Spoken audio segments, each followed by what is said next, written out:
और संभवतः पहली बार कोई मुख्यमंत्री इस धाम में आया है। कितना पवित्र धाम है। सैकड़ों वर्षों से आध्यात्मिक प्रेरणा का केंद्र बिंदु बना हुआ यह क्षेत्र हम सबको अपनी विरासत के साथ जोड़ने की एक नई प्रेरणा दे रहा है। बहन और भाइयों, माघ मेले में यहां पे बहुत बड़ा मेला लगता है। लाखों श्रद्धालु आते हैं। सर्दी की ठिठुरन होती है, लेकिन श्रद्धा अपनी विरासत के प्रति कृतज्ञता ज्ञापित करने का भाव यहां के लोगों में रहता है। और अब यह मेला हमारा राजकीय मेले के रूप में मान्यता प्राप्त होगा। जो हमारे जनप्रतिनिधियों ने कहा है, इस मेले को हम राजकीय परंपरा के साथ जोड़ेंगे, सुविधाओं के साथ जोड़ेंगे। बहनों और भाइयों, विकास कैसे होना चाहिए, विकास का मॉडल कैसे होना चाहिए, यह देखना है तो अम्बेडकर नगर में आ जाकर के देख लो। एक नहीं, दो एक्सप्रेसवे के साथ आपका अम्बेडकर नगर जनपद जुड़ा हुआ है। दो एक्सप्रेसवे के साथ में। और अभी जिसकी चर्चा यहां पर कुछ देर पहले जिस बात की चर्चा रितेश पांडे जी और श्री हरिओम पांडे जी कर रहे थे, नॉर्थ साउथ कॉरिडोर में भी हम लोग सिद्धार्थ नगर के बांसी से होते हुए, बस्ती होते हुए और प्रयागराज को जोड़ने, चित्रकूट से लेकर के फिर हम सुदूर दक्षिण भारत तक उस मार्ग को पहुंचाने का काम कर रहे हैं। उसका केंद्र बिंदु भी हमारा अम्बेडकर नगर जनपद बनने जा रहा है। अम्बेडकर नगर जनपद से ही इसको हम आगे पहुंचे, प्रयागराज तक पहुंचाएंगे। विकास के कार्यों की कमी नहीं। यहां के मेडिकल कॉलेज में क्रिटिकल केयर ब्लॉक का निर्माण करके यहां के लोगों को ट्रॉमा की सुविधा प्राप्त हो, इमरजेंसी सेवाएं प्राप्त हो। आज सरकार ने इन सभी कार्यों को किया है। आपने देखा होगा, अभी हाल ही में उत्तर प्रदेश विधानसभा चल रही थी। विधानसभा में हम लोग 59,000 करोड़ रुपए की अनुपूरक बजट के प्रस्ताव को विधानसभा में लेकर के आए थे। हमें सोचते थे कि सत्ता पक्ष के विधायक और सहयोगी दलों के विधायक तो इस पे चर्चा करते ही हैं, विपक्ष के लोगों में भी रुचि होगी, क्योंकि 59,000 करोड़ रुपए की जो परियोजनाएं थी, इन परियोजनाओं में हमने युवाओं के लिए रोजगार की व्यवस्था, अन्नदाता किसानों के उन्नयन का कार्यक्रम, आबादी के लिए भी उनके स्वावलंबन के कुछ प्रोग्राम हमने शामिल किए थे। और गरीबों के कल्याण के लिए भी कुछ नए आयोजन हो सके, कुछ नए कार्यक्रम प्रारंभ हो सके, इसका प्रावधान किया था। लेकिन समाजवादी पार्टी ने विधानसभा नहीं चलने दी। महापुरुषों से जुड़े हुए जो भी स्मारक हो, मूर्ति हो, अगर उनके ऊपर छाजन नहीं है तो हम छतरी बनवाएंगे। बाउंड्री वाल नहीं है तो सुरक्षा के लिए बाउंड्री वाल और गेट का निर्माण करेंगे। लेकिन समाजवादी पार्टी ने विधानसभा नहीं चलने दी। हमने आंगनवाड़ी, आशा वर्कर, इनके मानदेय को बढ़ाने के लिए धनराशि की व्यवस्था की थी। और हमने उन सारी व्यवस्थाओं को जोड़ने का काम किया था। हमारे जो कोटेदार हैं, उनके भी इंसेंटिव को बढ़ाया जा सके, ग्राम चौकीदार के मानदेय को बढ़ाया जा सके। लेकिन इन्होंने विधानसभा नहीं चलने दी। लेकिन मैं आपको आश्वस्त करने के लिए आया हूं, समाजवादी पार्टी का विकास में कोई रुचि नहीं है, गरीबों में कोई रुचि नहीं, गरीबों का उत्थान हो इसमें कोई रुचि नहीं है। जो ओम प्रकाश राजभर जी कह रहे थे जब सरकार थी, प्रदेश में अराजकता थी, गुंडागर्दी थी, युवाओं के नाम पर आने वाली नौकरी इससे पहले की योग्यता के आधार पर किसी को नहीं मिलती थी। नौकरी का विज्ञापन निकलते ही भतीजा और चाचा की जोड़ी वसूली के लिए निकल पड़ती थी। वसूली के लिए भाई भतीजेवाद का बोलबाला नौकरियों में होता था। भाई भतीजेवाद के नाम पे डकैती पड़ती थी युवा के हक पर। पैसे दे बगैर किसी को नौकरी नहीं मिल पाती थी और युवा योग्यता के बावजूद अपने आप को ठगा हुआ महसूस करता था। पठन पाठन का माहौल चौपट था। कानून व्यवस्था तहस नहस हो चुकी थी। रोज दंगे, कभी सहारनपुर में दंगे, कभी मुजफ्फरनगर में दंगे, कभी मेरठ में दंगे, कभी मुरादाबाद में दंगे, कभी हापुड़ में दंगे, कभी अलीगढ़ में दंगे, कभी एटा में दंगे, कभी मथुरा में दंगे, कभी लखनऊ में, कभी कानपुर में, कभी प्रयागराज में। इन्होंने दंगों के माध्यम से उत्तर प्रदेश का माहौल इतना खराब कर दिया था, इतना खराब कर दिया था, लोग उत्तर प्रदेश के नौजवान को देखना पसंद नहीं करते थे। नौजवान के सामने पहचान का संकट इन्होंने खड़ा किया। हस्तशिल्पी और कारीगर प्लान करने के लिए मजबूर हुआ था। व्यापारी त्रस्त था और समाजवादी पार्टी का झंडा लिया हुआ समाजवादी पार्टी का कोई भी व्यक्ति जाता था, अवैध वसूली करता था। थानों में इनके कब्जे थे, तहसीलों में इनके कब्जे थे, गुंडागर्दी की चरम थी और लोगों के मन में ये भाव आ गया था, जिस गाड़ी में सपा का झंडा समझो होगा उसमें कोई सपा का गुंडा। और एक गुंडागर्दी की चरम प्रदेश के पहचान के लिए, नौजवानों की पहचान के लिए, अन्नदाता किसानों के सामने यहां पर आत्महत्या करने के लिए उन्हें मजबूर करने की स्थिति हो गई थी। कारीगर प्लान कर रहा था। बहनों और भाइयों, हर जिले में इन्होंने एक एक माफिया पाल लिया था। कहीं बालू माफिया, कहीं भू माफिया, कहीं वन माफिया, कहीं पशु माफिया। ये माफिया हर जिले में, पेशेवर माफिया। आप देखते होंगे इनके इतिहास को। वर्तमान पीढ़ी को बताइए किस प्रकार की अराजकता इन्होंने फैलाई हुई थी। और आज माफिया मुक्त, गुंडा मुक्त, कर्फ्यू मुक्त उत्तर प्रदेश है।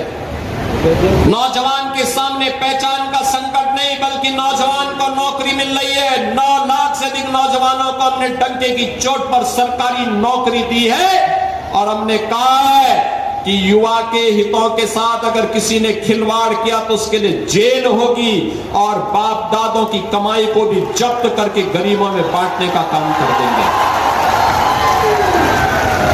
बहनों और भाइयों, आज कोई छात्रों के भविष्य के साथ खिलवाड़ नहीं कर सकता और सरकार ने पहले से तय कर रखा है, बेटी और व्यापारी की सुरक्षा में सेंध लगाई। 2 ही जगह होगी, या जेल होगी या जहन्नुम होगा, तीसरी कोई जगह नहीं होगी। समाजवादी पार्टी के समय में हर जिले में एक माफिया था। सत्ता के समानांतर माफिया की सत्ता चलती थी। 1 डिस्ट्रिक्ट 1 माफिया, और आज 1 डिस्ट्रिक्ट 1 प्रोडक्ट है। आज 1 डिस्ट्रिक्ट 1 मेडिकल कॉलेज है। आज 1 डिस्ट्रिक्ट 1 कुजीन है। प्रदेश के अंदर हम लोगों ने कह रखा, कोई गरीब बीमार है, वह किसी भी जाति का हो, किसी भी क्षेत्र का हो, किसी भी मत और मजहब को मानने वाला हो, बीमार है, हमारे लिए प्रदेश का नागरिक है, अगर उसके पास आयुष्मान का कार्ड नहीं है तो मुख्यमंत्री राहत कोष से पैसा मैं दूंगा, सिफारिश से मंच पर बैठे हुए हमारे पदाधिकारी और जनप्रतिनिधि करेंगे और उसके खर्चे का भार भी सरकार उठाएगी।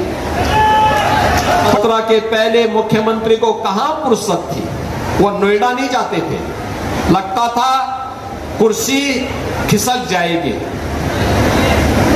17 में जब मैं मुख्यमंत्री बना, मैं स्वयं वहां का कार्यक्रम बनाया तो मुझे भी ये बताया जा रहा था कि वहां जाने से कुर्सी खिसकती है। हमने कहा जो कुर्सी कल जानी वह आज चली जाए ठीक है, लेकिन जनता के लिए आए, जनता की सुनवाई करेंगे।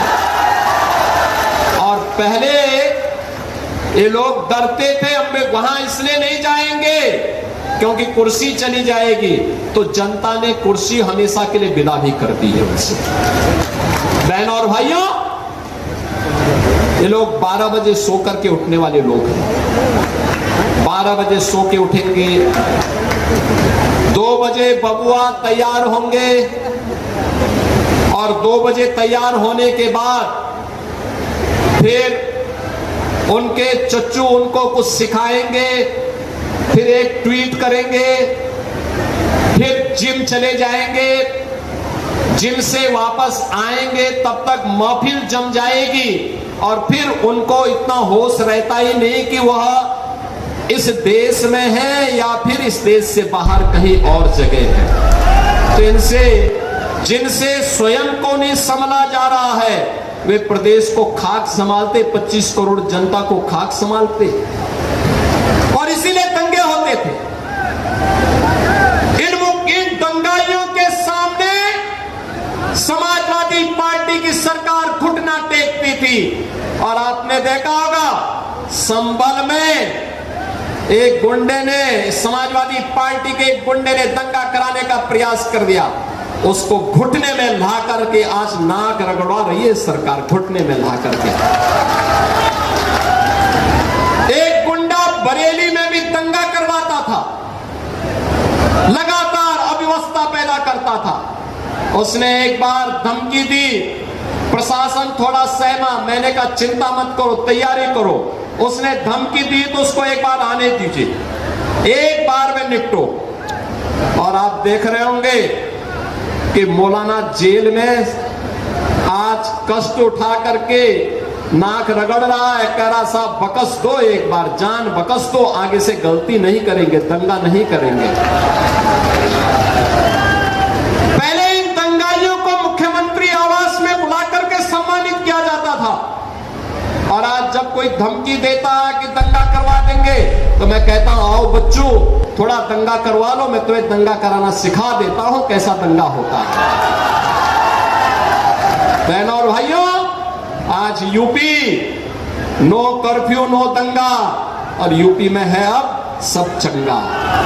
याद करिए समाजवादी पार्टी ने और कांग्रेस ने महाराज सुहेलदेव का अपमान किया था, उनका स्मारक नहीं बनने दिया था, बल्कि विदेशी आक्रांता सलार मसूद के नाम पर गाजी मियां का मेला लगाना प्रारंभ कर दिया था।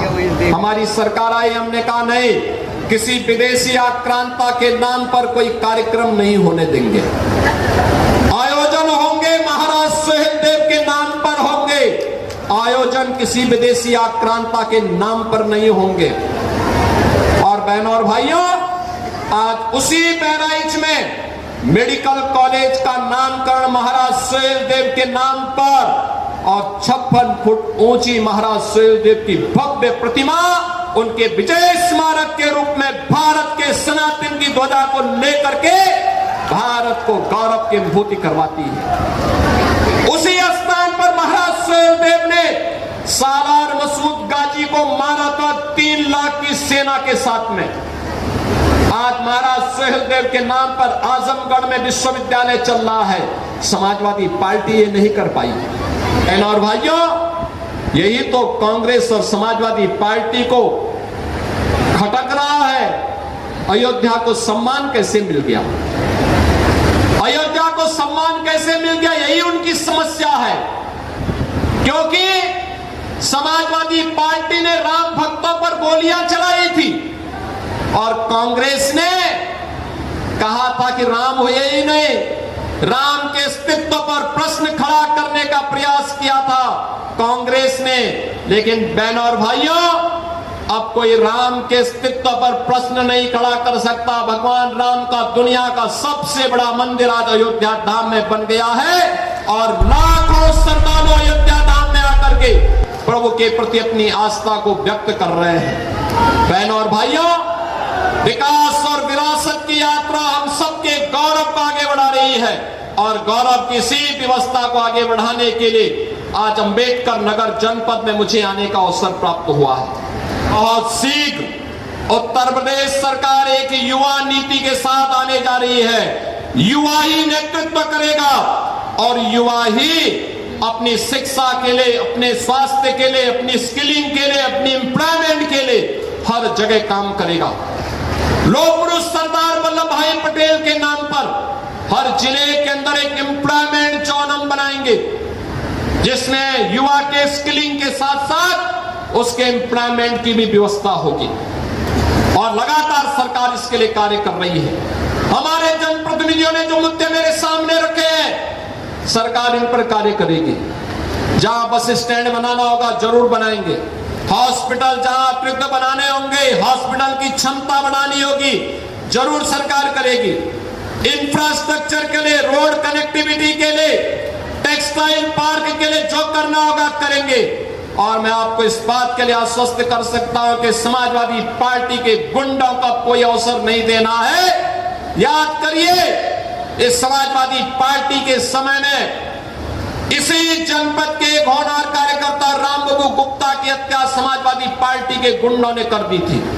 तब भी मैं यहां अम्बेडकर नगर में आया था और आज मैं आप सबसे कहने के लिए आया हूं, अब इन गुंडों के साथ सरकार जिस शक्ति से निपट रही है, उसने हर बच्चे के भविष्य को उज्जवल किया है, हर बहन और हर बेटी को सम्मान दिया है, हर व्यापारी को सुरक्षा प्रदान की है, हर अन्नदाता किसान के चेहरे पर खुशहाली लाई है, हर कारीगर और सम्मान के साथ अपनी कारीगरी और अपनी हस्तशिल्प के वैभव को वैश्विक पटल पर ले जा सकता है। और उसी विश्वास के साथ आज मुझे आपके इस जनपद में आने का अवसर प्राप्त हुआ है। मैं 706 करोड़ रुपए की इन परियोजनाओं के लिए जलालपुर, आलापुर और टांडा से जुड़े हुए सभी मतदाताओं को हृदय से बधाई देता हूं।